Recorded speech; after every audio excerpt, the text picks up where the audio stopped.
कुछ ऐसी ही आवाज़ करता है ना आपका कीबोर्ड जब आप अपने कीबोर्ड से टाइप कर रहे होते हैं।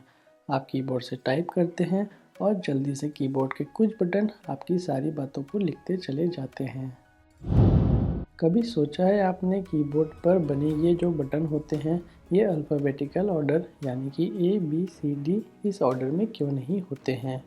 अभी जितने भी लैपटॉप के कीबोर्ड आ रहे हैं और फ़ोन के जो कीबोर्ड आ रहे हैं वे सभी क्वेटी फॉर्मेट में ही क्यों होते हैं? सोचो सोचो, थोड़ा सा तो सोचो। इतने जल्दी हार मान ली? इससे पहले हम आपको इसका जवाब दें, आपको दिखाते हैं एक टाइपराइटर जो क्वेटी फॉर्मेट में था। मतलब हमारे कंप्यूटर पे आने से पहले कीबोर्ड का ये फॉर्मेट चलन में था। इस स्टाइल को क्रिस्टोफर लैथम शोल्स ने बनाया था। लेकिन पहले ऐसा नहीं था। पहले टाइपराइटर के कीबोर्ड भी ABCD फॉर्मेट में हुआ करते थे। लेकिन ABCD फॉर्मेट वाले टाइपिंग में आपको वो स्पीड नहीं मिल पाती थी जो आज के टाइम पे मिलती है। कई लोगों ने टाइपिंग स्पीड बढ़ाने के लिए बहुत एक्सपेरिमेंट किए और जो मॉडल सक्सेस हुआ वो क्वेटी मॉडल है। इसमें लिखने में आसानी होती है और स्पीड भी बनी रहती है। कीबोर्ड का इवोल्यूशन कैसे हुआ?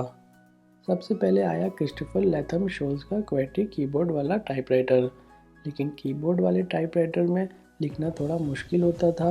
इसका कारण यह था कि कीज़ के बीच में स्पेस उतना नहीं रहता था जितना आज के टाइम पे हमको देखने को मिलता है। उस समय टाइपराइटर की कीज़ भी मोटी और उठी हुई रहती थी जिससे फास्ट टाइपिंग करना पॉसिबल नहीं था। इसके बाद शोल्स ने इसमें कुछ बदलाव करने का सोचा और हमारे पास सामने आया आज का मॉडर्न कीबोर्ड। क्वेटी से पहले ABCD वाले कीबोर्ड कुछ ऐसे दिखाई देते थे। अगर हम आज इनको देखते हैं तो ये थोड़े से हमको अजीब लग जाते हैं। कुछ समय पहले एक और मॉडल आया था जिसका नाम था ड्वार्फ। ये भी ABCD फॉर्मेट में नहीं था पर ये ज़्यादा कंफर्टेबल नहीं था, इसलिए ये ज़्यादा सक्सेस नहीं हुआ। आज के कंप्यूटर के कीबोर्ड बाकी सबसे बेहतर होते हैं। इनकी कीज़ में एक दूसरे में परफेक्ट स्पेस होता है, इसलिए आप बिना रुकावट के आसानी से टाइप कर सकते हैं और वो भी फुल स्पीड में।